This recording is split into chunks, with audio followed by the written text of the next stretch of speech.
রাহমাতুল্লাহ। প্রিয় দশম শ্রেণীর শিক্ষার্থী বন্ধুরা, আজকে আমি তোমাদের রসায়ন বিজ্ঞানের খনিজ সম্পদ জীবাশ্ম অধ্যায়ের তৃতীয় একটি আলোচনা নিয়ে আসছি। এর আগে শিক্ষার্থী বন্ধুরা আমি এই অধ্যায়ের হাইড্রোকার্বন ও নামকরণ এবং অ্যালকেনের প্রস্তুতি ও ধর্ম সম্পর্কে আলোচনা করেছি এবং এই দুইটা ক্লাস আমি আমার ইউটিউব চ্যানেলে আপলোড দিয়েছি। তোমরা অনেকেই আমার এই ক্লাসটি দেখেছো। তো শিক্ষার্থী বন্ধুরা, এই অধ্যায়ের এটা হচ্ছে আমার তৃতীয় একটি পার্ট। শিক্ষার্থী বন্ধুরা, তোমরা জানো যে এই যে জৈব যৌগের যে অধ্যায় তোমাদের বইয়ে আছে সেটা খুবই গুরুত্বপূর্ণ। এসএসসি পরীক্ষায় এই অধ্যায় থেকে প্রতি বছরই তোমার প্রশ্ন থাকে এবং এই অধ্যায়টা উচ্চ মাধ্যমিকে তোমাদের জন্য খুবই গুরুত্বপূর্ণ এবং উচ্চশিক্ষায় এই জৈব যৌগ অধ্যায় খুবই ইম্পর্টেন্ট একটা সাবজেক্ট। এবং তুমি যদি দশম শ্রেণীতে এই অধ্যায়টা খুব ভালোভাবে যদি তুমি আয়ত্ত করতে পারো তাহলে উচ্চ মাধ্যমিকে অথবা উচ্চশিক্ষায় তোমার জন্য রসায়ন বিজ্ঞান অনেকটাই সহজ হয়ে যায়। তো শিক্ষার্থী বন্ধুরা, তোমরা জানো যে সকল জৈব যৌগের কার্বন শিকলে অন্তত একটি কার্বন কার্বন দ্বিবন্ধন বিদ্যমান থাকে সেটাকে আমরা অ্যালকিন বলি এবং এই অ্যালকিন হচ্ছে একটা অসম্পৃক্ত হাইড্রোকার্বন। শিক্ষার্থী বন্ধুরা, আমরা যদি বোর্ডে একটু দেখি যে CH2 ডাবল বন্ড CH2 যেটাকে আমরা ইথিন বলি। আর শিক্ষার্থী বন্ধুরা, তোমরা তো এটা জানোই যে অসম্পৃক্ত হাইড্রোকার্বনের অর্থাৎ অ্যালকিনের প্রথম সদস্য হচ্ছে ইথিন। কারণ এখানে মিথিন প্রথম সদস্য হয় না, কেননা মিথিনে মাত্র একটা কার্বন আছে, মিথিনে শুধু একটি কার্বন আছে। তো যেহেতু আমরা বলছি যে জৈব যৌগের কার্বন শিকলে অন্তত একটি কার্বন কার্বন দ্বিবন্ধন বিদ্যমান থাকে, তাহলে সেটাকে আমরা বলি অসম্পৃক্ত হাইড্রোকার্বন অথবা এটাকে আমরা অ্যালকিন বলি। তো সুতরাং এইখানে যে দেখো মিথেনে শুধু একটি কার্বন আছে, তো সেখানে যেহেতু একটি কার্বন আছে সেখানে কার্বন কার্বন দ্বিবন্ধন হওয়ার কোনো সুযোগ নেই, বিদায় অ্যালকিনের প্রথম সদস্য হচ্ছে ইথিন। তো শিক্ষার্থী বন্ধুরা, আমরা এখানে ইথিনে একটি কার্বন কার্বন দ্বিবন্ধন লিখছি। আমরা যদি আরেকটি যৌগের নাম দেখি CH3 single bond CH double bond CH2 propene. শিক্ষার্থী বন্ধুরা, প্রোপিন। তো নিশ্চয়ই তোমরা এই জিনিসটা এখন বুঝতে পারছো যে জৈব যৌগের কার্বন শিকলে কার্বন কার্বন অন্তত একটি দ্বিবন্ধন বিদ্যমান থাকে সেটাকে আমরা অ্যালকিন বলি, আর অ্যালকিনের প্রথম সদস্য হচ্ছে ইথিন। তো শিক্ষার্থী বন্ধুরা, আজকে আমরা এই অ্যালকিনের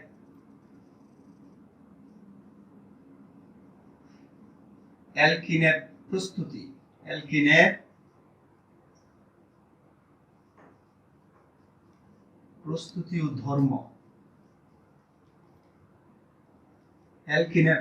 ও ধর্ম সম্পর্কে আলোচনা করছি। তো শিক্ষার্থী বন্ধুরা, আমরা এর আগে আমি আমার হাইড্রোকার্বন এবং অ্যালকেন প্রস্তুতি ধর্মের মধ্যে বিশদ আলোচনা করেছি। বিশেষ করে হাইড্রোকার্বনের যে পার্টটা আমি তোমাদের এর জন্য দিয়েছি সেটার মধ্যে আমি তার নামকরণ সম্পর্কে বিস্তারিত আলোচনা করেছি। তো শিক্ষার্থী বন্ধুরা, অ্যালকেন প্রস্তুতি আমরা সাধারণত alcohol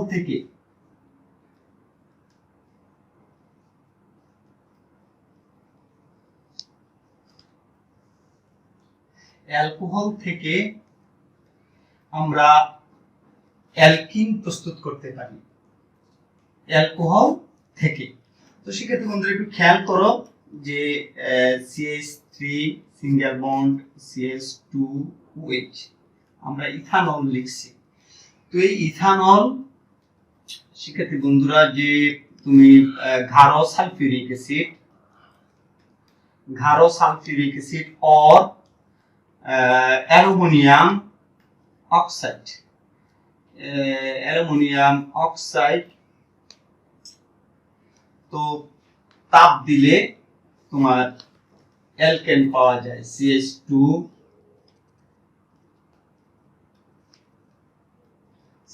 double bond CH2 plus পানি H2O। তো শিক্ষার্থী বন্ধুরা, দেখো এখানে যে গাঢ় সালফিউরিক অ্যাসিড অর্থাৎ ইথানলের সাথে গাঢ় সালফিউরিক অ্যাসিড অথবা অ্যালুমিনিয়াম অক্সাইডকে উত্তপ্ত করলে কি পাওয়া যায়? অ্যালকিন পাওয়া যায়। তো এটা শিক্ষার্থী বন্ধুরা এক ধরনের আছে যে অ্যালকোহল থেকে, যে কোনো অ্যালকোহল থেকে এটা প্রস্তুত করা যায়। তারপরে শিক্ষার্থী বন্ধুরা 2 নম্বরে তুমি অ্যালকাইন থেকেও তৈরি করতে পারো। অ্যালকাইন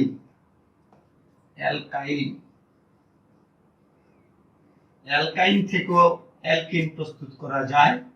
অ্যালকাইন যেমন শিক্ষার্থী বন্ধুরা আমি যদি CH ট্রিপল বন্ড CH তার সাথে যদি আমরা নির্দিষ্ট প্রভাবকের উপস্থিতিতে নির্দিষ্ট প্রভাবক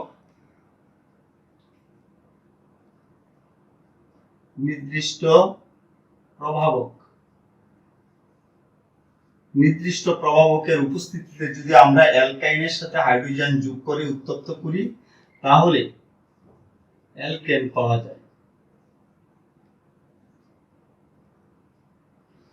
সেক্ষেত্রে বন্ধুরা এইখান থেকে আমরা অ্যালকাইন থেকেও আমরা অ্যালকেন প্রস্তুত করতে পারি। 3 নম্বরে শিক্ষার্থী বন্ধুরা আরো যেমন আমরা অ্যালকাইন থেকে প্রস্তুতি দেখেছি, অ্যালকেন থেকেও প্রস্তুত করা যায়। শিক্ষার্থী বন্ধুরা একটু খেয়াল করো, অ্যালকেন থেকে যেমন CH3 সিঙ্গেল বন্ড CH3, তো সেটাও শিক্ষার্থী বন্ধুরা নির্দিষ্ট প্রভাবকের উপস্থিতিতে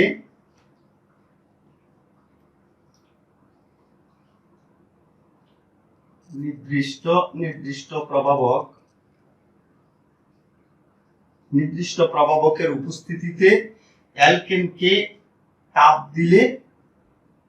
তাপ দিলে হাইড্রোজেন প্লাস অ্যালকিন উৎপন্ন হয়।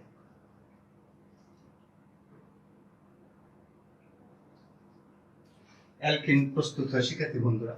তো শিক্ষার্থী বন্ধুরা আমরা আরো যদি দেখি যে কিভাবে আমরা অ্যালকিন প্রস্তুত করতে পারি, তো এখানে আমরা 3 ভাবে দেখিয়েছি শিক্ষার্থী বন্ধুরা। অ্যালকোহল থেকে আমরা বলছি যে গাঢ় সালফিউরিক অ্যাসিড অথবা অ্যালুমিনিয়াম অক্সাইড ইথানলের সাথে উত্তপ্ত করলে অ্যালকিন পাওয়া যায়, অথবা অ্যালকাইন থেকে অ্যালকাইনের সাথে নির্দিষ্ট প্রভাবকের উপস্থিতিতে অ্যালকাইনের সাথে হাইড্রোজেন যোগ করে উত্তপ্ত করলে অ্যালকিন পাওয়া যায়, অথবা অ্যালকেন থেকেও অ্যালকেনকে নির্দিষ্ট প্রভাবকের উপস্থিতিতে অ্যালকেনকে উত্তপ্ত করলে অ্যালকিন পাওয়া যায় শিক্ষার্থী বন্ধুরা।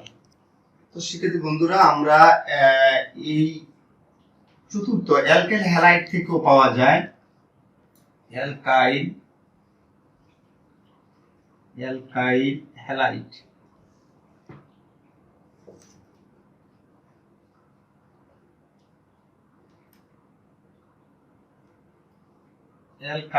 হ্যালাইড থেকে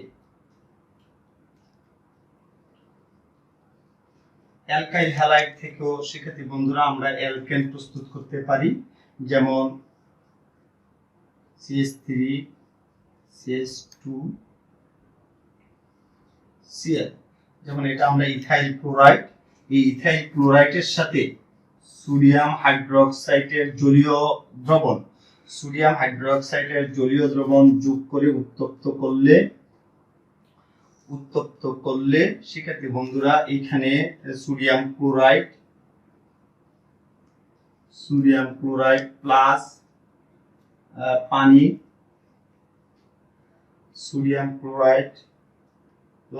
পানি, এবং plus CH2 double bond CH2 অর্থাৎ অ্যালকিন উৎপন্ন হয় শিক্ষার্থী বন্ধুরা। তাহলে কি হলো, অ্যালকাইল হ্যালাইড থেকেও আমরা অ্যালকাইল হ্যালাইড অর্থাৎ ইথাইল ক্লোরাইডের সাথে সোডিয়াম হাইড্রোক্সাইডের জলীয় দ্রবণ যোগ করে উত্তপ্ত করলে আমরা কি পাই? অ্যালকেন পাওয়া যায় শিক্ষার্থী বন্ধুরা।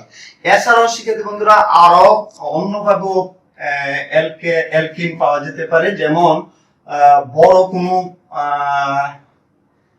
অ্যালকেন থেকেও এগুলো তৈরি করা যায়। যেমন বড় হাইড্রোকার্বন থেকে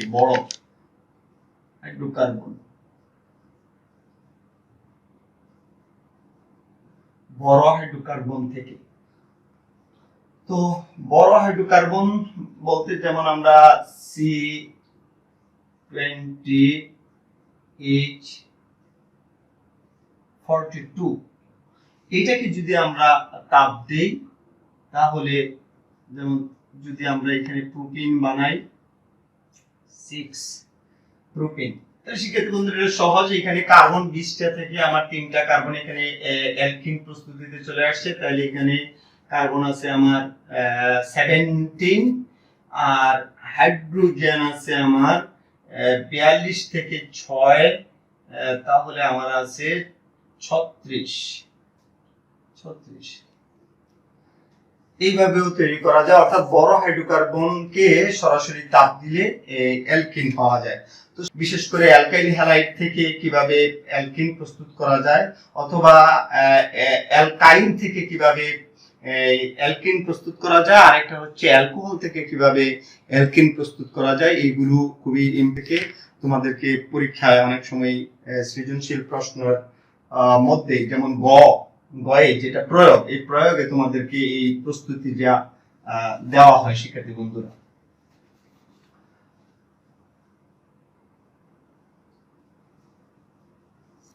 তো শিক্ষার্থী বন্ধুরা আমরা এবার ধর্ম সম্পর্কে আলোচনা করছি। ধর্ম অর্থাৎ অ্যালকিনের ধর্ম। তো অ্যালকিন শিক্ষার্থী বন্ধুরা আমরা প্রথমে আলোচনার শুরুতে তোমাদেরকে বলেছি যে সমস্ত যৌগে অন্তত একটি কার্বন কার্বন দ্বিবন্ধন থাকে, তো সেটা হচ্ছে অ্যালকিন। তো এই কার্বন কার্বন দ্বিবন্ধনের যে দুইটা বন্ধন, এর মধ্যে একটি বন্ধন খুবই শক্তিশালী থাকে এবং আরেকটি বন্ধন অপেক্ষাকৃত দুর্বল থাকে। এই যে দুর্বল বন্ধন, এই দুর্বল বন্ধনটার কারণে এই অসম্পৃক্ত হাইড্রোকার্বন অর্থাৎ অ্যালকিন রাসায়নিকভাবে সক্রিয়। রাসায়নিকভাবে কি ওরা সক্রিয়, ওদের যে দুর্বল যে বন্ধনটা আছে সেই দুর্বল বন্ধনটা সহজেই ভেঙে যায় শিক্ষার্থী বন্ধুরা। তো এই জন্য অ্যালকিন যেমন শিক্ষার্থী বন্ধুরা অ্যালকিন হাইড্রোজেন সংযোজন বিক্রিয়া দেয়। আমরা যদি এটা বলি হাইড্রোজেন সংযোজন বিক্রিয়া দেয়, হাইড্রোজেন সংযোজন বিক্রিয়া।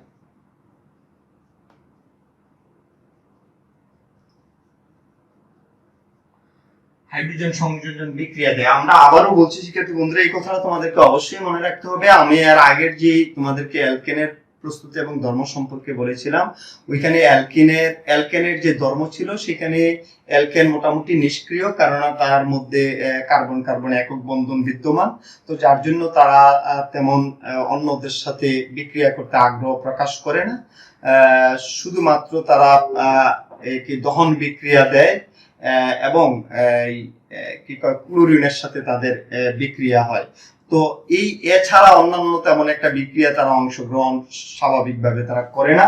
তো কিন্তু অ্যালকিন রাসায়নিকভাবে খুবই সক্রিয়, কেননা তাদের মধ্যে এই যে কার্বন কার্বন দ্বিবন্ধন আছে তার মধ্যে একটা বন্ধন শক্তিশালী হলেও আরেকটা বন্ধন দুর্বল। এই দুর্বল বন্ধনটা সহজে ভেঙে যাওয়ার কারণে তারা বিভিন্ন বিক্রিয়ায় কি করে অংশগ্রহণ করে। তো আমরা সেটা এখন দেখবো শিক্ষার্থী বন্ধুরা। আমরা বলছি যেমন হাইড্রোজেনের সাথে হাইড্রোজেন সংযোজন বিক্রিয়া দেয় কে? অ্যালকিন। তো আমরা যদি অ্যালকিন দেখি ইথিন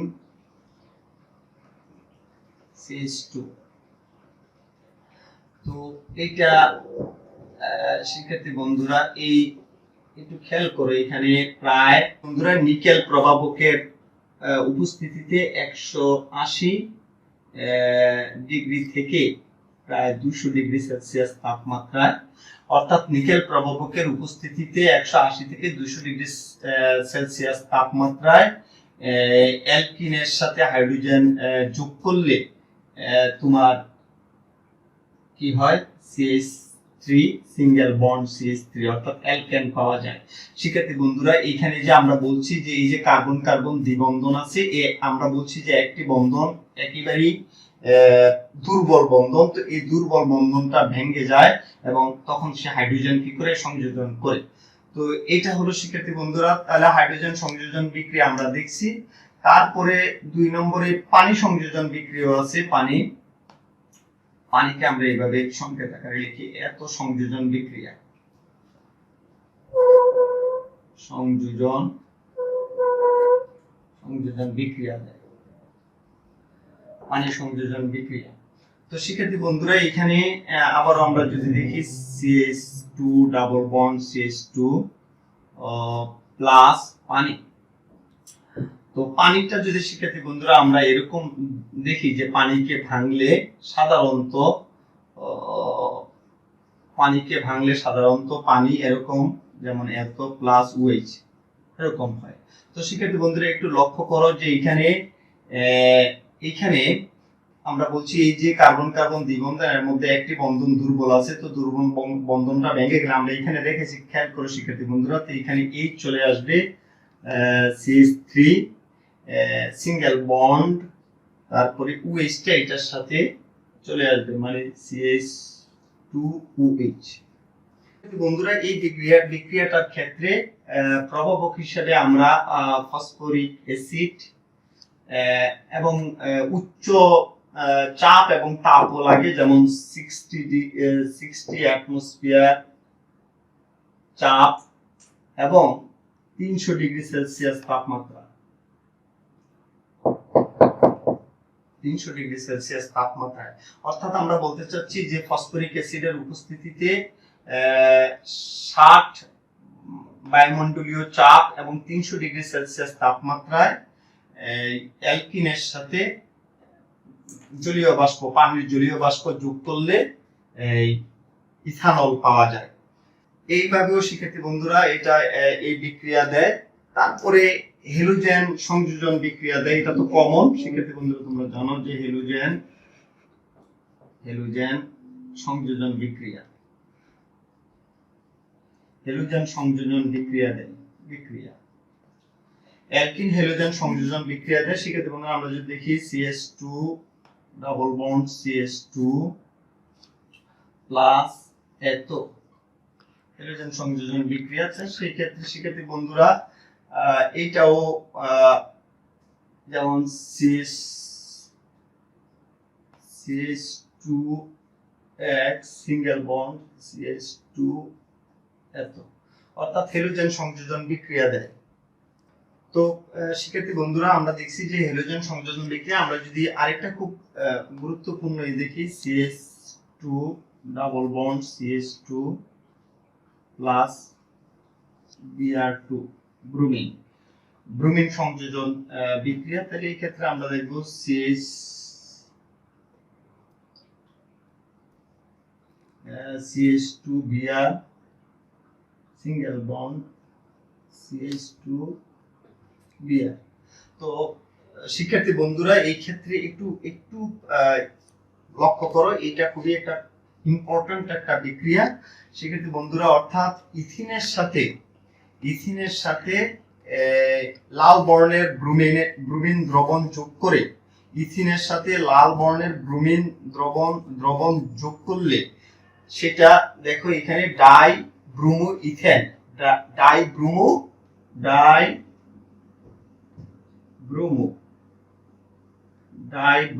ইথেন, ডাইব্রোমো ইথেন উৎপন্ন হয়।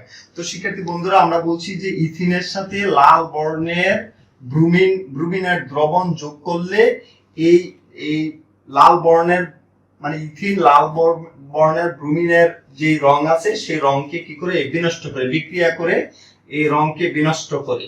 এই যে এই ব্রোমিনের সাথে, অর্থাৎ ইথিন ব্রোমিনের সাথে অথবা অ্যালকিন ব্রোমিনের সাথে বিক্রিয়া করে যে তার যে লাল বর্ণের যে দ্রবণের যে লাল বর্ণ সেটাকে যে বিনষ্ট করে ডাইব্রোমো ইথেন উৎপন্ন করে, এতে বোঝা যায় যে এই যৌগটা যে অসম্পৃক্ত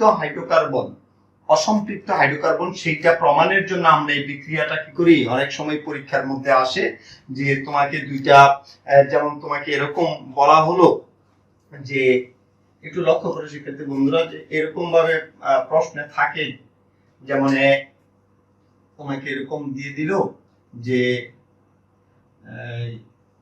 CH CN2H+2, আরেকটা তোমার এরকম দিল C এত।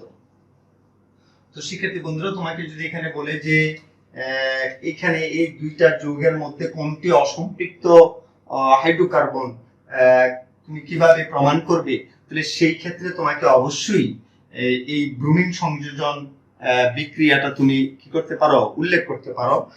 তো শিক্ষার্থী বন্ধুরা, আমরা এরকম যৌগ আসতে পারে অথবা অন্য কোনো ভাবেও দিতে পারে। তাহলে এখানে তোমাকে যদি বলে যে কোনটি অসম্পৃক্ত হাইড্রোকার্বন, তুমি কিভাবে সেটা প্রমাণ করবে, তাহলে শিক্ষার্থী বন্ধুরা তোমরা এই বিক্রিয়াটা উল্লেখ করতে পারো যে তোমরা যদি এখানে n=2 যদি 2 হয়, তাহলে n=2 যদি 2 হয়, তাহলে এইটা হবে এক নং বিক্রিয়াটা হবে C2H কত 2 × 2 + 2, তার মানে হচ্ছে C2H 2 × 4 = 6, তার মানে এটা হলো ethane.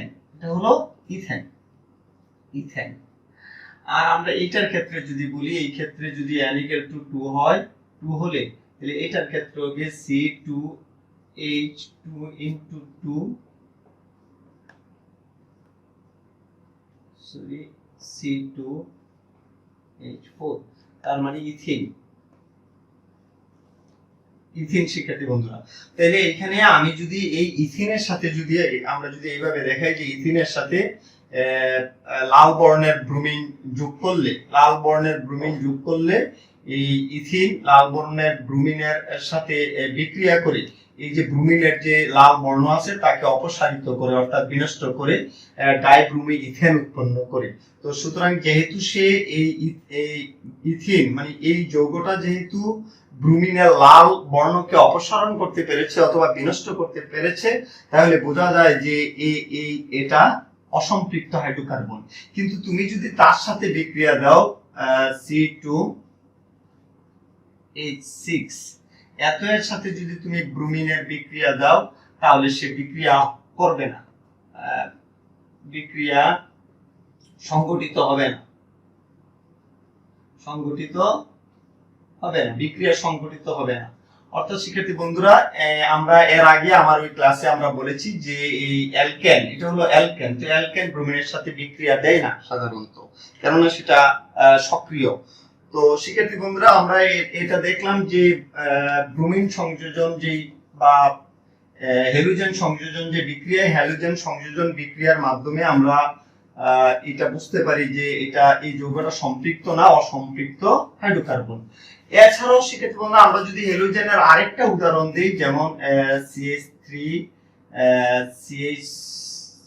CH double bond CH2 এরকম যদি দিই, Cl আমরা যদি ক্লোরিন সংযোজন বিক্রিয়া দেই, শিক্ষার্থী বন্ধুরা একটু খেয়াল করো যে আমরা বলছি যে এই যে দ্বিবন্ধন আছে তার মধ্যে একটা দুর্বল বন্ধন আছে।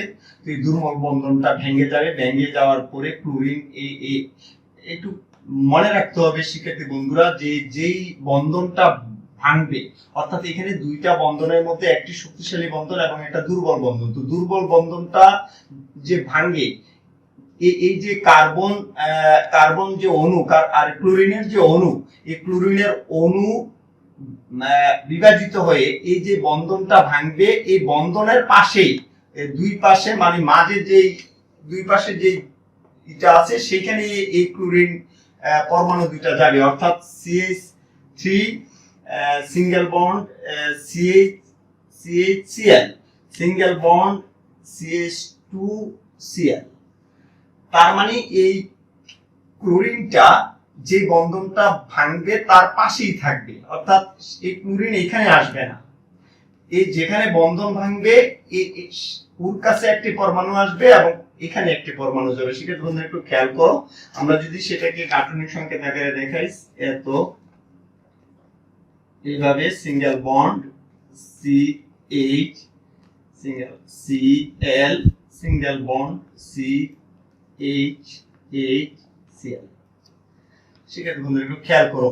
তো সুতরাং আমি আবারও বলছি যে যে বন্ধনটা ভাঙবে, যে দুর্বল বন্ধনটা আছে, যে বন্ধনটা ভাঙবে সেই জায়গায় এই ক্লোরিনের অণুটা যে দুইটা পরমাণু দ্বারা গঠিত, এই দুইটা পরমাণুর মধ্যে একটি পরমাণু সে পাবে এবং আরেকটি পরমাণু এখানে চলে আসবে। সুতরাং এই যেখানে এই ডাবল বন্ডটা থাকবে শিক্ষার্থী বন্ধুরা, তো সেইটাও আমরা হ্যালোজেন সংযোজন বিক্রিয়ার আরেকটা দেখলাম। আরেকটা গুরুত্বপূর্ণ বিক্রিয়া আছে, মানে পুরা রাসায়নিক ধর্ম আছে, যেমন পটাশিয়াম পার ম্যাঙ্গানেটের সাথেও সে বিক্রিয়া দেয়। পটাশিয়াম পার ম্যাঙ্গানেট, পটাশিয়াম পার ম্যাঙ্গানেটের সাথে ও কি করে এর সাথে বিক্রিয়া।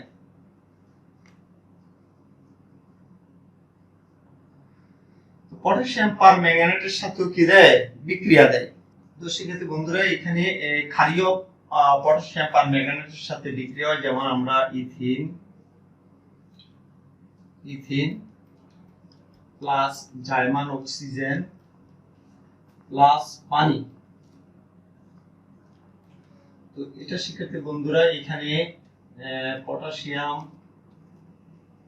পটাশিয়াম পার ম্যাঙ্গানেট প্লাস এই ক্ষেত্রে সেক্ষেত্রে বন্ধুরা এখানে সোডিয়াম হাইড্রোক্সাইড অথবা পটাশিয়াম হাইড্রোক্সাইড, এই দুইটাও জলীয় দ্রবণ হিসেবে থাকবে। তো নিলে সেক্ষেত্রে বন্ধুরা এই ক্ষেত্রে একটু খেয়াল করো, এখানে এই পানিটা আমরা বলছি, একটু আগে আমরা দেখাইছি যে পানি এইভাবে বিশ্লেষণ করলে এটা পাওয়া যায়।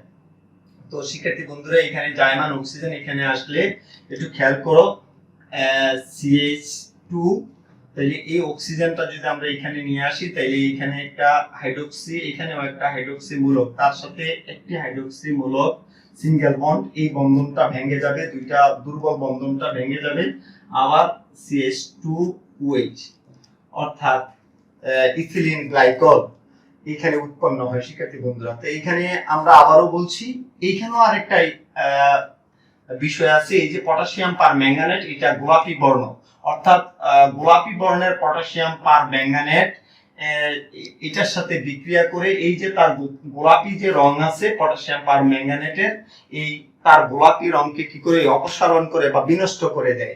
তো সুতরাং এইটাতেও প্রমাণিত হয় যে এই ইথিন যে একটি অসম্পৃক্ত হাইড্রোকার্বন, সেটাও এখানে প্রমাণিত হয়। কেননা যদি তুমি এই ইথিনের জায়গায়, অর্থাৎ তুমি অসম্পৃক্ত হাইড্রোকার্বনের জায়গায় যদি এখানে সম্পৃক্ত হাইড্রোকার্বন অর্থাৎ অ্যালকেনের যে কোনো একটা সদস্য এখানে কি করো যুক্ত করো, তাহলে সে বিক্রিয়া করবে না। আর প্রমাণ কি, সে এই পটাশিয়াম পার ম্যাঙ্গানেটের গোলাপি যে বর্ণ, সেই গোলাপি বর্ণকে সে কি করতে পারবে না, বিনষ্ট করতে পারবে না।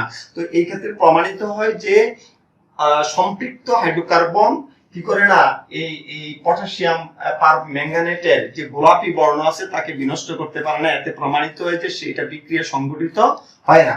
কিন্তু যখন তুমি অসম্পৃক্ত হাইড্রোকার্বন, যে কোনো অসম্পৃক্ত হাইড্রোকার্বনের সাথে যদি তুমি পটাশিয়াম পার ম্যাঙ্গানেট দ্রবণ, গোলাপি দ্রবণ কি করো, যোগ করো, তাহলে দেখা যাবে যে সে তার ওই গোলাপি যেই বর্ণ আছে সেই গোলাপি বর্ণকে বিনষ্ট করতে পারে। তো এতে প্রমাণিত হয় যে সকল অসম্পৃক্ত হাইড্রোকার্বন কি করে এই পটাশিয়াম পার ম্যাঙ্গানেটের সাথে বিক্রিয়া করে তার গোলাপি রংকে কি করে বিনষ্ট করে। সুতরাং এতে প্রমাণিত হয় যে সে অসম্পৃক্ত কি হাইড্রোকার্বন। আমরা শিক্ষার্থী বন্ধুরা আমরা এটা দেখছি যে এইটাও ওই যে ব্রুমিনের যে লাল বর্ণ অপসারণ করা এবং এখানে প্রমাণিত হওয়া যে এটা অসম্পৃক্ত হাইড্রোকার্বন, এবং পটাশিয়াম পার ম্যাঙ্গানেটের গোলাপি বর্ণ বিনষ্ট করতে পারলেও প্রমাণিত হয় যে এটা অসম্পৃক্ত কি হাইড্রোকার্বন।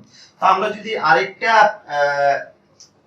দেখি উদাহরণ, মানে एग्जांपल দেখি যে CH3 single bond CH double bond CH2 হলো প্রোপিনের সাথে যদি তুমি জার্মান অক্সিজেন প্লাস, আমরা পানিটাকে শিক্ষার্থী বন্ধু এরকম ভাবে লিখতে পারি, এটাও পানি। তো এখানে যদি তুমি এটা পটাশিয়াম পার ম্যাঙ্গানেট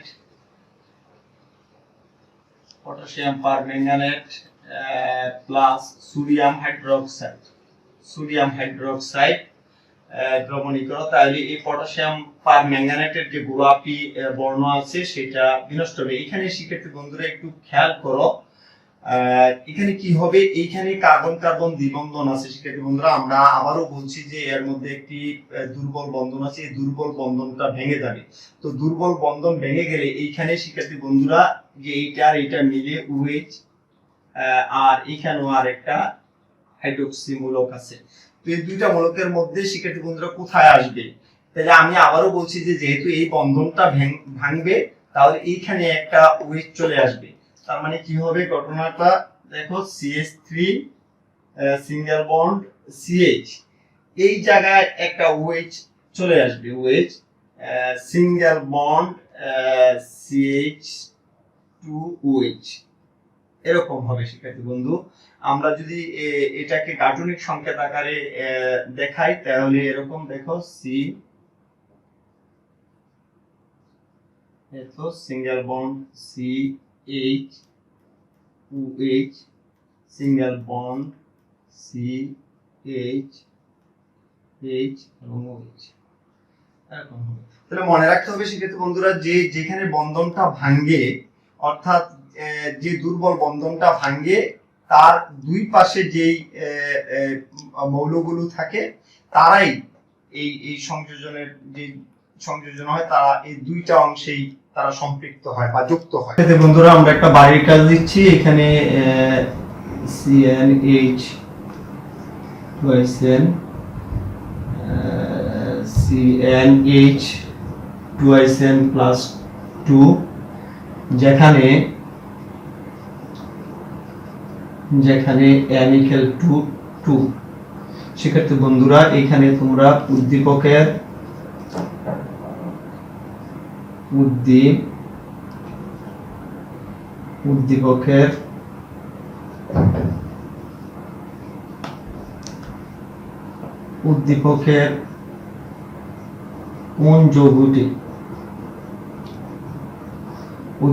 কোন যৌগটি অসম্পৃক্ত হাইড্রোকার্বন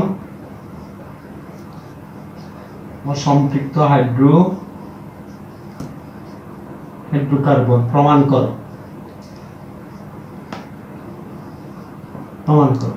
তো শিক্ষার্থী বন্ধুরা এই বাড়ির কাজটা তোমরা ঝটপট খাতায় লিখে নাও, এবং স্কুল খোলার পরে তোমাদের সম্মানিত যেই রসায়ন বিজ্ঞানের শিক্ষক মহোদয় আছে তাকে তোমরা অবশ্যই এই বাড়ির কাজটা দেখাবে। তো শিক্ষার্থী বন্ধুরা তোমরা ভালো থাকো এবং সুস্থ থাকো, বেশি বেশি করে এই অধ্যায়টা বাড়িতে চর্চা করবে। মনে রাখবে, আমি আবারও বলছি যে অধ্যায়টা তোমাদের পরবর্তী উচ্চ মাধ্যমিক যে শিক্ষা, সেই উচ্চ মাধ্যমিক শিক্ষার জন্য তোমাদের এই অধ্যায়টা খুবই গুরুত্বপূর্ণ। তোমরা বেশি বেশি করে এই অধ্যায়টা অনুশীলন করবে, তাহলে দেখবা যে তোমাদের কাছে বিষয়টা কি হয়ে যাবে, খুবই সহজ হয়ে যাবে। শিক্ষার্থী বন্ধুরা তোমরা অবশ্যই ভালো এবং সুস্থ থাকো।